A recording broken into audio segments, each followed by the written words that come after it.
O andarilho de dia. As suas escolhas acabam moldando o fim da sua vida. Uma das escolhas pode te levar a ser enterrado num caixão. A outra vai levar você a ser enterrado num balde e desovado como se fosse lixo. Suyoki, como qualquer outro soldado, mesmo estava se preparando para uma missão. Tudo o que ele precisava fazer era interceptar uma mulher que tinha um apelido de Branca de Neve. Diferente da Branca de Neve dos contos de fadas, essa era bastante perigosa. O seu nome era Ana Nanayama. Ela era a líder da Yakuza. O seu apelido Branca de Neve surgiu por causa que ela fornecia muitas drogas. O governo soube que a Branca de Neve estava hospedada em um hotel com a intenção de fornecer um contrato internacional de narcotráfico. E antes que ela transformasse o país numa distribuidora de drogas, os agentes da operação secreta do Serviço de Inteligência Nacional avisou que Suyoki precisaria interceptá-la. Para não ter um banho de sangue, ele não poderia fazer muito alarde, então ele teria que entrar, matá-la e sair sem ninguém saber que ele entrou ali dentro. Qualquer sinal de anormalidade, a Branca de Neve poderia ir embora. Assim que foi aberta a missão, os 3 agentes que residiam nela foram até a Branca de Neve. Sunyun, que era o líder da equipe, após eliminar metade dos soldados dela, ele finalmente chegou ao térreo. E ele pensou que seria muito fácil, é só eles entrarem e matá-la, mas algo estranho estava acontecendo lá dentro. Ao abrir a porta, ele presenciou uma cena de terror. Todo mundo naquele ambiente estava morto, e a culpada era aquela que era chamada de Branca de Neve. Pela primeira vez em seus anos na empresa, Suyoung, ele não teria medo de nada, mas naquele momento ele sentiu medo na sua espinha, já que ele não poderia fazer nada. E o pior é que ele teve que assistir os seus irmãos de juramento morrerem perante os seus olhos, por uma força totalmente desconhecida. Era alguém que atirava dentes como se fosse um disparo de uma arma. Literalmente se sentia um objeto e ele foi arremessado para lá e para cá. O prota, percebendo que iria morrer, ele usou todas as suas forças para tentar interceptá-la. Assim ele fez. Mas como um passe de mágica, o seu alvo acabou voltando à vida. Entretanto, para ele, era o seu fim. Senhor, que ele não queria desistir, ele jurou vingança se ele tivesse mais uma chance na sua vida. Talvez seja a sensação de morte, mas ele começou a pensar um pouco na sua vida. Todo mundo que tem uma vida correta deveria ser enterrado no caixão. Ele sabe que ele não é um santinho, mas pelo menos ele não queria ser desovado. Ao abrir seus olhos, ele percebeu que estava no meio de um apagão. Muitas pessoas estavam mortas ao seu redor. Por sorte, o Estado acabou mandando pessoas para achá-lo. Quem vai perceber que essa força existia? E ele promete que vai usar essa chance que ele tem, que sabia que ele estava indo para a forca e não fizeram nada para poder deixar ele preparado. Ele também vai se vingar da Ana, a vampira que transformou ele nessa besta. Sangue profano. Tudo começou há mais ou menos 10 anos atrás. Seres monstruosos que a gente só via em séries, filmes e livros saíram das trevas aonde eles viviam e começaram a matar tudo e todos. Esses monstros eram chamados de vampiros. Com a descoberta dos vampiros, o mundo vivia um dilema: matar todos eles ou acreditar que, por eles já serem humanos, eles poderiam ter um pouquinho de humanidade. Tudo começa no orfanato, onde gangsters estavam intimidando crianças que viviam naquele orfanato, tentando forçá-las a informar aonde estaria o padre daquele lugar. E antes que o mal caísse sobre essas crianças, Uni, que era uma órfã, que tratava das crianças, já que ela era a irmã mais velha deles ali, apareceu para defendê-los, porém ela era só uma. Até que um homem estranho apareceu pedindo informações e fez com que os gangsters recuassem. Uni, ela tentou agradecer aquele homem bondoso, mas como tudo na vida, ele se foi.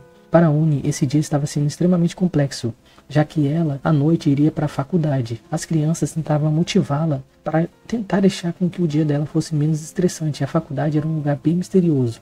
E Uni pensava como que ela deveria chegar no seu primeiro dia. Talvez ela deveria cumprimentar todos. Será que ela vai ter amigos no refeitório quando ela for se alimentar?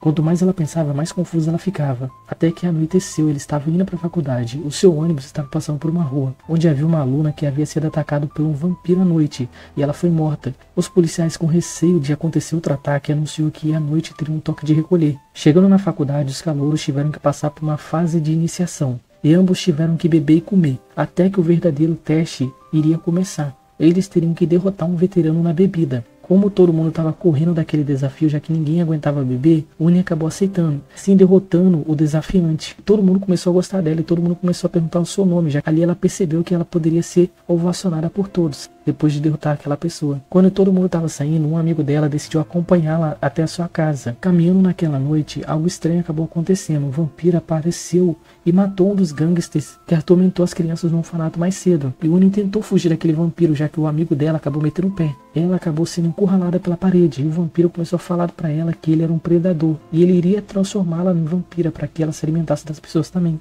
Mas quando ela estava encurralada e seria mordida por aquele vampiro, Uni mudou a sua forma e acabou se transformando num ser totalmente diferente de quem ela era, e acabou matando aquele vampiro. Uni, ela conta que ela nasceu vampira, e quando ela se sente ameaçada, o seu corpo ele se transforma nessa forma. Ela não entende o motivo, mas toda vez que ela coloca a coroa de espinhos, ela retorna ao normal. Agora nós teremos que ver aos olhos de Uni como é que ela vai conseguir manter esse segredo, já que os vampiros estão cada vez mais à mostra nesse mundo e ameaçando muito mais pessoas. Essa história não tem um final feliz, infelizmente Uni vai ter que pagar um preço muito grande por esconder esse segredo.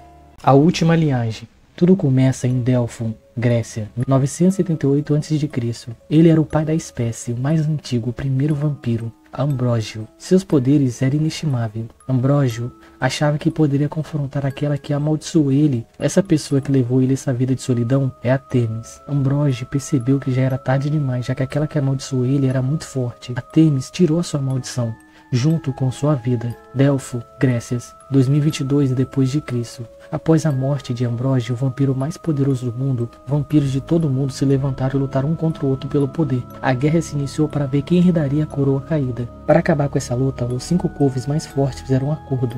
Esses 5 eram chamados de os filhos de Lilith, a casa de Camille, o Coven do Drácula, os Gangsters e os Aldets. Uma profecia dizia que depois de 3.000 anos, Ambrógio retornaria para o mundo. Os Coven, sabendo que a descendência dele direta estaria vindo, eles acabaram armando um plano para encontrá-la antes dos outros, assim iniciando a caçada em Nova York por Mallory.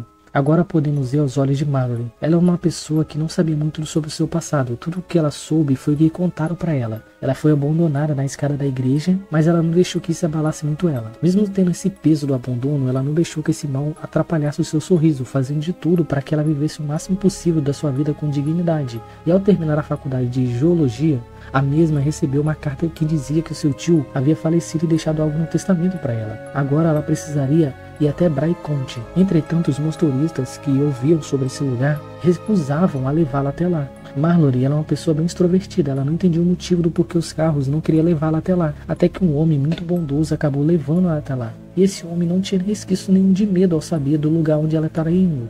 Vamos lá, esse manual é novo, é muito complexo. Mallory é a descendência direta de Ambrógio. Os 5 clãs querem ajudá-la, protegendo ela para que ela pudesse despertar o poder de Ambrógio, para que eles pudessem ter essa vingança possivelmente. Mas há alguns vampiros que querem viver essa vida e sem ter nenhum tipo de monarquia. Eles querem viver, eles gostam dessa liberdade. Então eles querem tirar essa autoridade dela, matando ela, para que ela não desperte esse poder. Só que vai ter um conflito direto ali entre quem quer defendê-la e quem quer matá-la. E ela vai estar nesse meio termo ali, se protegendo de ambas as partes, porque ela não quer ser usada por ninguém, mas ela também não quer morrer. Ogami. Quem toma cuidado com o que diz está se protegendo a si próprio e a sua vida, mas quem fala demais acaba destruindo a si mesmo. Para Shioha era difícil manter a sua boca fechada. Ela não conseguia se controlar, já que a sua personalidade era muito reativa. Ela era uma taxista e quando um cliente via que ela era jovem naquele trabalho, ele começava a fazer perguntas para ela, levando a Shioha a ficar bem irritada com ele. E ela sabia que a sua personalidade precisaria muito mudar. E para ontem, toda vez que ela ia para a igreja, ela desejava isso para Deus, pedindo para que ele desse a paciência de Jó para ela, para que ela ficasse um pouco mais paciente. O seu grau de honestidade foi tão grande que uma das irmãs da igreja ficou comovida ao vê-la com aquela franqueza no seu olhar. Mas a sua franqueza foi ocultada por Park, um jovem que era prestativo, que fazia com que todas as mulheres almejassem ele como um genro. Enquanto todas desejavam fazê-lo parte da sua família, Shioha conta para elas que era para ela já tirando o cavalinho da chuva, já que na noite passada ela viu o Park com uma jovem e ela acabou estimulando que aquela jovem era a namorada dele. Park ele ficou em choque com as palavras de Shioha. Ao perceber que ela tinha falado demais, ela resolveu retornar para sua jornada de trabalho. Como ela ligou o taxímetro, Park acabou adentrando dentro do táxi dela. Shioha percebeu que teria um climão ali, já que ela deu uma resposta que não deveria ter falado nada. Mesmo ela estando receosa, ela acabou aceitando, já que era um cliente. E o Park também não aceitou não como resposta. E no meio da viagem, Park fazia perguntas para ela sobre a mulher que ela viu ontem à noite, para saber quanto ela sabia sobre essa mulher. A nossa protagonista resolveu se esquivar do assunto, então falou para ele que viu umas coisas, mas não se lembrava muito bem da mulher. Park, percebendo que possivelmente ela não deveria ter visto muita coisa, ele resolveu sair do táxi. Shioha, sabendo que essa atitude foi muito estranha, ela resolveu pensar um pouco mais sobre o que poderia ter acontecido ali naquele momento. Só que quando ela abriu o porta-malas, ela percebeu que o Park acabou esquecendo uma maleta ali dentro. E ela não queria ligar para ele, porque ela lembrou do climão que aconteceu ali. Mas o telefone dela acabou tocando. E era o Park que estava no outro lado da linha. E ele falou para ela que ela precisaria abrir a mala. E ao abrir a mala, ela percebeu que o corpo da mulher da noite anterior estava dentro da mala. E Park dizia para ela que ela tinha duas opções. Primeiro, entregá-lo ou a segunda, enterrar aquele corpo. E ele lembra para ela que ela era uma ex-presidiária. Ela for denunciá-lo, que é uma pessoa exemplo para todo mundo, ela poderia ser investigada e possivelmente poderia ser presa de novo. A nossa protagonista lembrou que dentro do táxi tem câmera. E quando ela foi checar nas câmeras, a imagem do parque não aparecia na câmera. E isso levou ela a ficar totalmente desesperada naquela situação, porque não tá vendo o reflexo dele. E ninguém acreditar que apareceu magicamente um corpo dentro do táxi e achar que ela é esquizofrênica, já que ela tá falando sozinha. Como ela sabia que ela deveria tomar uma providência, ela resolveu enterrar aquele corpo. Assim que ela se livrou do corpo, o parque apareceu. Quem toma cuidado com o que diz acaba protegendo a sua vida, mas quem fala demais acaba destruindo a sua vida. E agora a vida dela está destruída, já que ela vai ser uma coveira para parque. A empregada e o vampiro. Geralmente as pessoas que desejam ir para outro mundo são aquelas pessoas que almejam o impossível. Mas existe outro tipo de pessoas, que são pessoas que não querem ir para outro mundo, já que elas acham que o mundo real é muito bom. E esse era o caso da nossa protagonista. E esse é o começo da desgraça de Auren. Sem aviso prévio, um truque-sama acabou levando ela para outro mundo. E o nome desse lugar era Soltera. As pessoas nesse mundo se vestiam estranho e falavam estranho. Todo mundo que estava ao seu redor começaram a chamá-la de vampira. Ela, achando que aquilo ali era uma pegadinha de mau gosto, Prota não percebeu que estava sendo levada para um lugar estranho. Nesse lugar ela ficou aprisionada e só quando foi sair da sua cela, ela foi vendida como uma escrava vampira. Ela percebia que as pessoas nesse mundo tinham muita repulsa sobre ela, e ela não entendia o motivo. Ela só foi entender depois que as pessoas odiavam vampiros e achavam que ela era uma vampira. E ela via nos seus olhares que nesse mundo ela não seria bem-vinda. A mesma não teve nem tempo de digerir que ela tinha sido morta, e ela acabou descobrindo que ela tinha sido vendida como uma escrava vampira. Porém, caso ela não fosse do agrado do senhor que comprou ela, ele poderia simplesmente eliminá-la, já que ela era uma mercadoria que ele comprou. Então ela era um bem que ele poderia eliminá-la. Nossa protagonista soube que aquele lugar era governado por um vampiro. Ao se apresentar para o Duque Millard de Treves, ele acabou percebendo que ela não era uma vampira, apesar das suas características de vampira. Assim que ele deu uma mordida só para confirmar mesmo se ela era uma vampira, o sangue dela era um sangue repulsivo, não era um sangue humano.